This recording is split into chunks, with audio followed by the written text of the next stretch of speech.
사랑이 많으신 하나님 아버지, 오늘도 주님의 전으로 우리를 불러주시고 또 주의 말씀을 듣고 기도하게 하심 감사합니다. 하나님, 주님의 말씀을 통하여서 우리의 삶의 모습들을 점검하고 또 주의 뜻을 깨달아 하나님의 뜻대로 변화되어 살아갈 수 있도록 인도하여 주시옵소서. 주님의 말씀을 봅니다. 말씀이 우리의 발에 등불 되어 삶의 나침반 되어 우리를 주님이 기뻐하시는 방향으로 인도하게 하여 주시옵소서. 항상 우리와 함께 하시는 살아계신 예수 그리스도 이름으로 기도드립니다. 아멘. 네, 오늘 함께 보실 말씀 열왕기상 11장 9절부터 13절 말씀입니다. 열왕기상 11장 9절부터 13절 말씀, 구약성경 532면에 있습니다.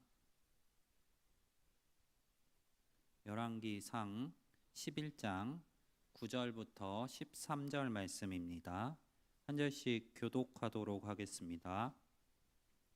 솔로몬이 마음을 돌려 이스라엘의 하나님 여호와를 떠남으로 여호와께서 그에게 진노하시니라. 여호와께서 일찍이 두 번이나 그에게 나타나시고 이에 대하여 명령하사 다른 신을 따르지 말라 하셨으나 그가 여호와의 명령을 지키지 않았으므로 여호와께서 솔로몬에게 말씀하시되 내게 이러한 일이 있었고 또 내가 내 언약과 내가 내게 명령한 법도를 지키지 아니하였으니 내가 반드시 이 나라를 내게서 빼앗아 내 신하에게 주리라.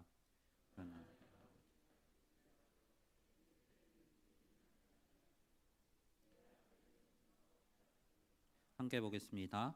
오직 내가 이 나라를 다 빼앗지 아니하고 내 종 다윗과 내가 택한 예루살렘을 위하여 한 지파를 내 아들에게 주리라 하셨더라. 아멘.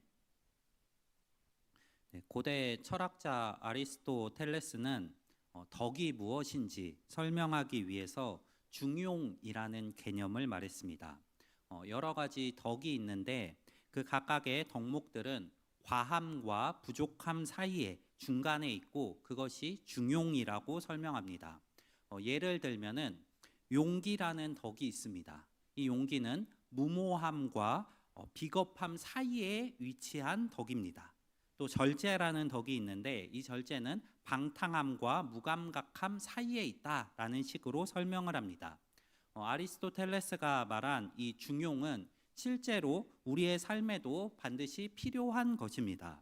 여러 방면에 있어서 너무 한쪽으로 치우친다면 문제가 생기기가 쉽습니다.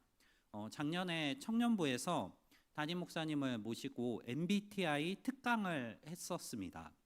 목적은 이 MBTI 특강을 통해서 청년들이 자신의 성향과 또 다른 청년들의 성향을 파악하면서 서로를 이해하게 하려는 데 있었습니다. 강의의 내용 중에 기억에 남는 것 중 하나는 절대적으로 좋은 MBTI는 없다는 것입니다. 다른 말로 하면 절대적으로 좋은 사람의 성격이나 성향은 없다라는 것입니다. 어떠한 성격이든지 성향이든지 각각 다 장점이 있고 또 단점들 역시 가지고 있습니다. 그렇기 때문에 어떤 MBTI, 어떤 성격이든지 약점은 보완하고 장점은 강화하며 그렇게 더 좋은 방향으로 나아가기 위해 노력해야 합니다. 우리의 성향뿐만 아니라 우리의 삶의 많은 부분들이 비슷한 것 같습니다. 어떤 일이든 양극단은 많은 위험성을 내포하고 있습니다. 세상의 모든 일들이 흑백 논리처럼 이것 아니면 저것으로 구분될 수가 없습니다. 우리는 살면서 많은 부분에 있어서 중심을 잡고 그 중심을 기준으로 판단을 하고 이해하는 태도를 가질 필요가 있습니다. 그런데 결코 중간지대가 허락되지 않는 영역이 있습니다. 그 중에 하나가 바로 신앙의 영역입니다. 하나님을 믿는 일은 적당히 중간에 설 수가 없습니다. 하나님도 섬기고 세상도 섬기고 또 말씀도 믿고 또 욕심도 붙드는 방식으로 신앙생활을 해 나갈 수가 없습니다. 이러한 태도는 반 정도를 하나님을 믿는다라고 말하지 않고 성경은 이러한 태도에 대해서 불신앙이다라고 분명하게 지적하고 있습니다. 신앙은 결국 마음의 방향입니다. 마음의 방향이 하나님을 온전히 향하고 있다면 동시에 그 마음의 방향이 세상을 향할 수가 없습니다. 하나님과 세상을 결코 동시에 따를 수가 없는 것입니다. 오늘 함께 읽은 본문은 솔로몬의 마지막을 보여주고 있습니다. 솔로몬은 위대한 왕이었지만 또한 동시에 성경은 그의 인생을 통해서 우리에게 경고하고 있습니다. 그는 하나님을 섬겼지만 끝까지 하나님을 전심으로 따르지 못했기 때문입니다. 오늘 말씀을 통해서 이 솔로몬의 모습을 살펴보면서 우리의 신앙을 점검하기 원합니다. 오늘 말씀의 제목을 이렇게 정해보았습니다. 신앙의 중간지대는 없습니다. 우리가 중간지대다라고 여기는 곳들은 사실 우리 신앙을 일부분 타협한 불신앙의 지대입니다. 오늘 말씀을 통해서 우리 스스로가 신앙의 중간지대라고 여기면서 불신앙의 자리에 서 있지는 않았는지 돌아보고 우리의 신앙을 점검해보는 시간이 되기를 바랍니다. 우리 먼저 솔로몬의 긍정적인 부분을 살펴보겠습니다. 솔로몬은 처음부터 실패한 왕이 아닙니다. 솔로몬이 처음 등장한 모습들은 그가 하나님으로부터 얼마나 큰 은혜를 받은 사람이었는지를 보여줍니다. 솔로몬은 다윗의 뒤를 이어 왕이 되었습니다. 왕이 된 뒤에 그는 하나님께 일천번제를 드립니다. 그리고 하나님께서 그를 향해 무엇을 줄까라고 물어보았을 때 그는 부귀영화나 원수의 생명 같은 것들을 구하지 않고 하나님께서 자신에게 맡기신 백성을 온전히 다스릴 수 있도록 듣는 마음, 곧 지혜를 구했습니다. 하나님께서는 그 기도를 기뻐하셨고 지혜와 더불어 부와 영광까지도 그에게 함께 주셨습니다. 솔로몬은 그 지혜로 이스라엘을 잘 다스렸습니다. 또한 주변에 있는 나라들로부터도 인정을 받았습니다. 대표적으로 스바의 여왕이 이스라엘을 찾아와서 솔로몬에게 나와 그의 지혜와 나라의 영광을 보고서 놀랄 정도였습니다. 특히 성경이 가장 집중해서 다루고 있는 솔로몬의 업적은 성전 건축이었습니다. 다윗은 마음에 품었지만 이루지 못했던 그 일을 솔로몬이 이루었습니다. 그는 예루살렘에 여호와의 성전을 건축했습니다. 성전 봉헌식 때 솔로몬은 하나님께 기도합니다. 그는 성전이라는 이 건물 자체가 하나님을 제한할 수 없다는 것을 알고 있었습니다. 하늘과 하늘의 하늘이라도 하나님을 모실 수 없다는 것을 분명하게 고백합니다. 하지만 그러면서도 이곳을 향해 기도할 때에 들어주시고 또 죄를 용서해 주시고 백성을 회복시켜 달라고 간구하는 모습을 보여줍니다. 자, 지금 살펴본 것처럼 솔로몬에게는 분명히 신앙적으로 위대한 모습들이 있었습니다. 그는 하나님을 향해 기도했고 그는 예배도 드렸고 또 성전 건축이라는 위대한 헌신 역시도 감당했습니다. 하나님께서 주신 지혜와 번영도 누렸고 이스라엘을 정말 부강하게 잘 이끌었습니다. 그러나 이러한 긍정적인 부분들이 결코 그의 잘못을 없앨 수는 없습니다. 과거에 하나님께 쓰임 받았다는 그 사실이 오늘날의 순종을 대신할 수 없습니다.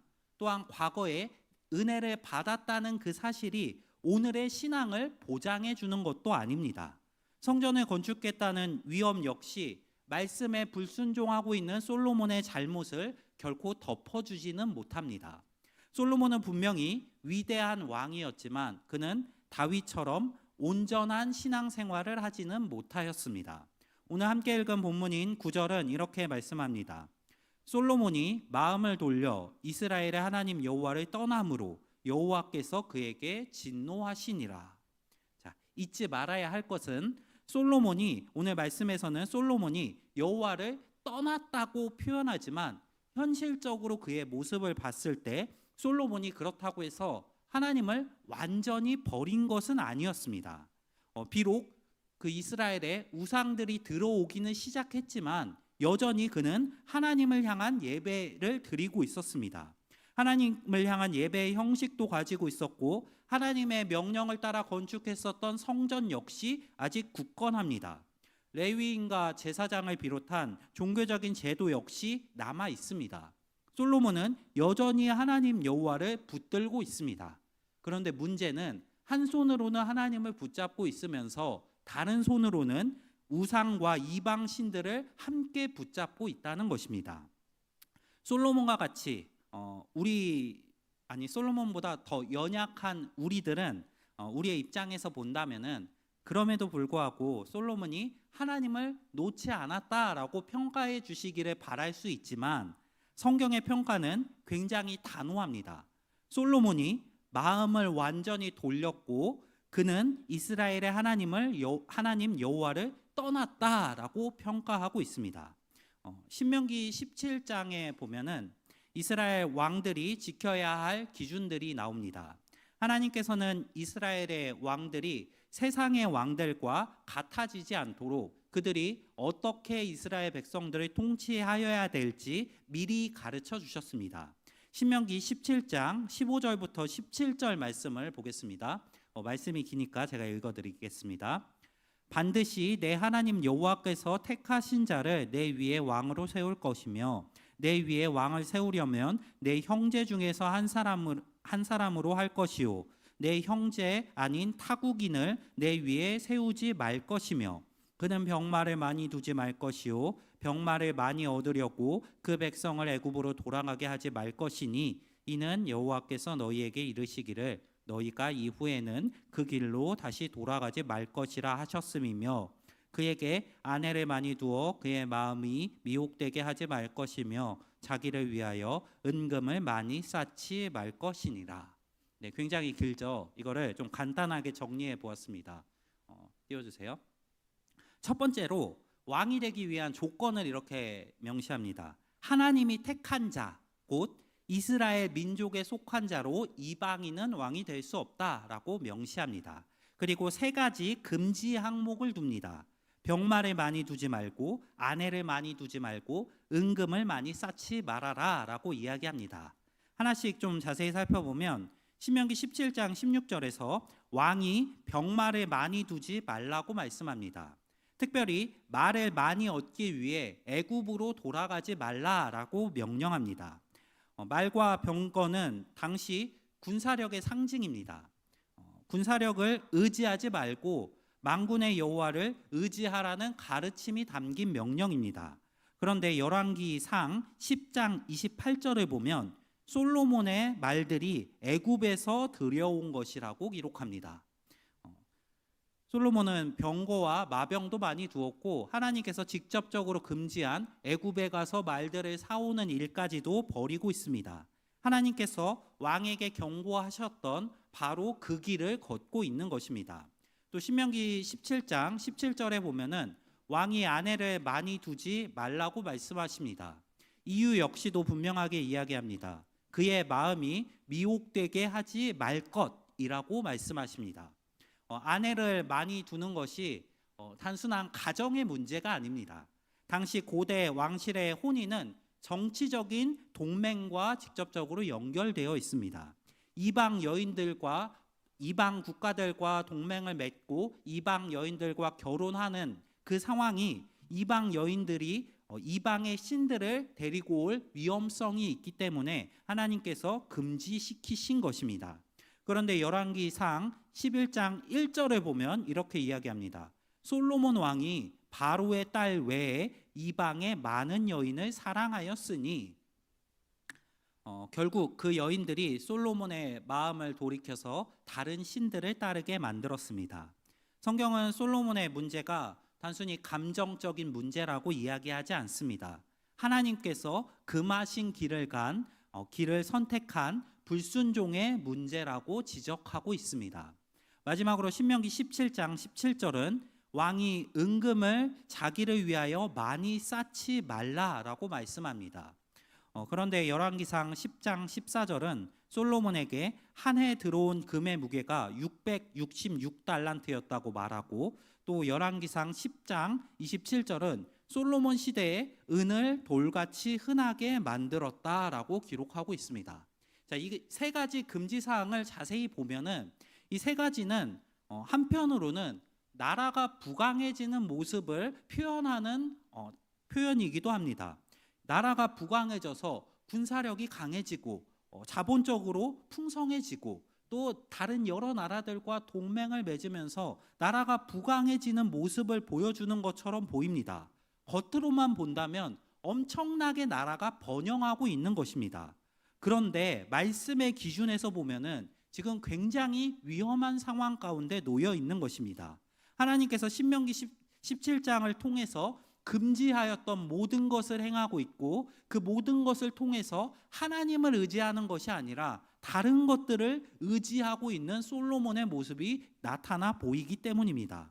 앞선 세 가지가 왕이 하면 안 되는 것들을 가르쳤다면 이어지는 신명기 17장 18절부터 19절에는 왕이 행해야 할 것, 즉 왕이 어떻게 이스라엘을 통치해야 하는지를 설명합니다.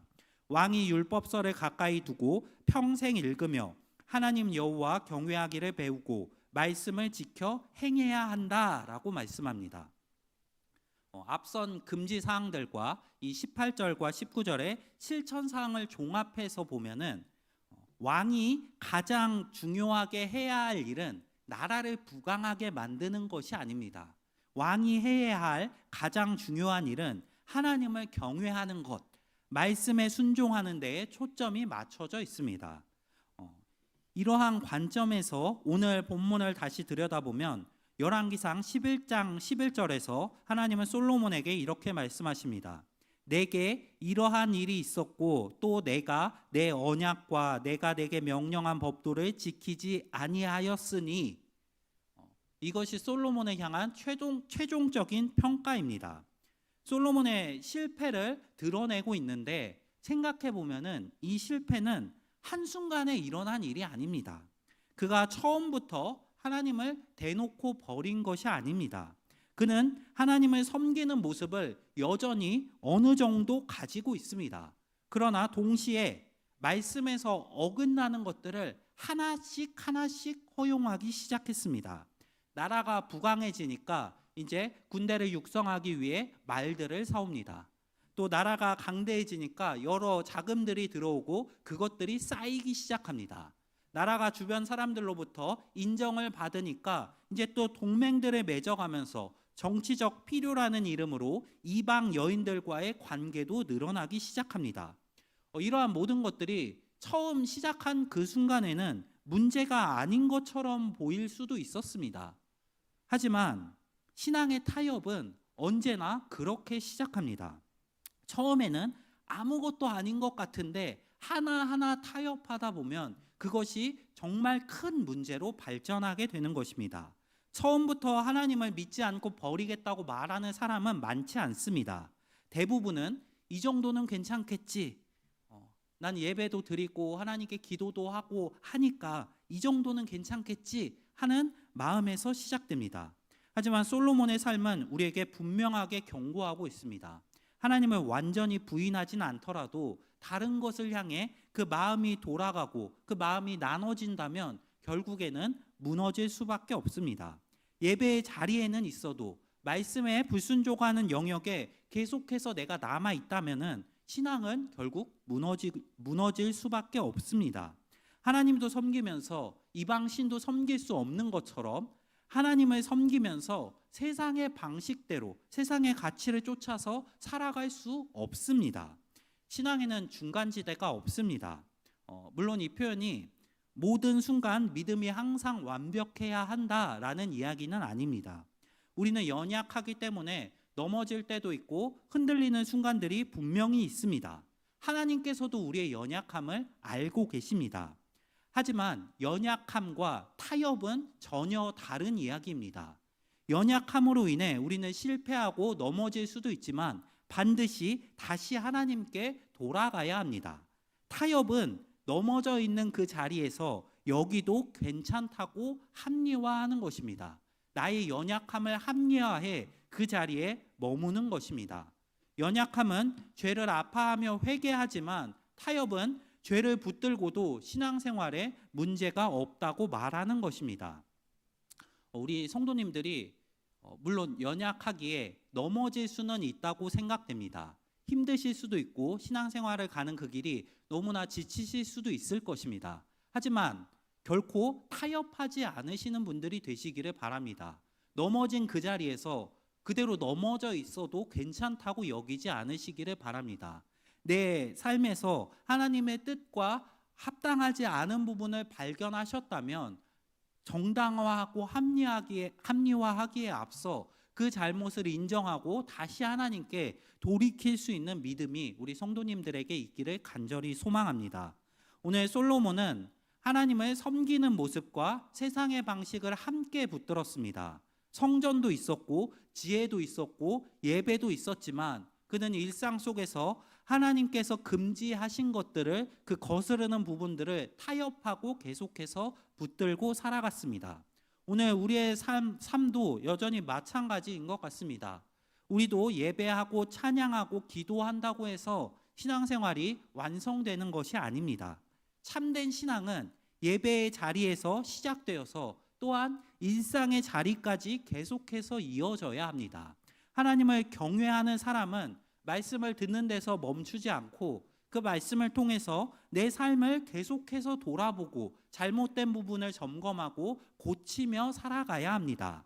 마음이 하나님을 향해 있다면 다른 것으로 눈 돌리고 그것을 추종할 수가 없습니다. 순간의 실수들은 있을 수 있지만 그것을 허용하고 타협하며 멈춰설 수가 없습니다. 솔로몬의 비극은 그가 비록 하나님을 섬겼고 헌신했음에도 불구하고 세상적인 것들과 하나님이 금지하신 것들과 타협했다는 것에서 시작합니다. 신앙은 하나님과 세상 사이에서 적당히 균형을 잡는 어느 위치에 서 있는 것이 아닙니다. 신앙은 하나님께 내 마음과 내 삶을 온전히 드리는 것입니다. 우리 성도님들이 하나님을 주인으로 인정하시고 내 삶의 모든 방향을 하나님 앞으로 맞추시기를 소망합니다. 하나님의 말씀으로 내 삶을 조정해 나가실 수 있기를 소망합니다. 우리 우이동교회 성도님들이 솔로몬의 모습처럼 우리의 반쪽 마음만 하나님께 드리고 반쪽은 세상과 타협하는 것이 아니라 우리의 모든 마음, 우리의 전심을 하나님께 올려드리고 온전한 믿음으로 나아가실 수 있는 분들이 되시기를 바랍니다. 솔로몬처럼 하나님도 섬기고 세상과도 타협하는 반쪽 신앙이 아니라 하나님을 온전히 믿음으로 전심으로 마음을 드리는 다윗과 같은 삶을 살아가실 수 있기를 주님의 이름으로 간절히 축복합니다. 오늘 말씀 기억하면서 우리 함께 기도하며 나아가겠습니다. 먼저 두 가지 기도 제목 놓고 함께 기도하겠습니다. 첫 번째로 솔로몬처럼 하나님도 붙들고 세상의 방식도 붙드는 중간지대에 머물지 않게 해달라고 기도하겠습니다. 또 이어서 두 번째로 스스로의 욕심, 세상의 가치관과 타협하지 않고 온전히 하나님 편에 서는 믿음의 사람이 되게 해달라고 기도하겠습니다. 오늘 말씀을 기억하시면서 내 삶의 모습들을 점검하고 내 신앙을 점검하시며 하나님께 다시 온 마음을 올려드릴 수 있도록 기도하며 나아가겠습니다. 기도하겠습니다.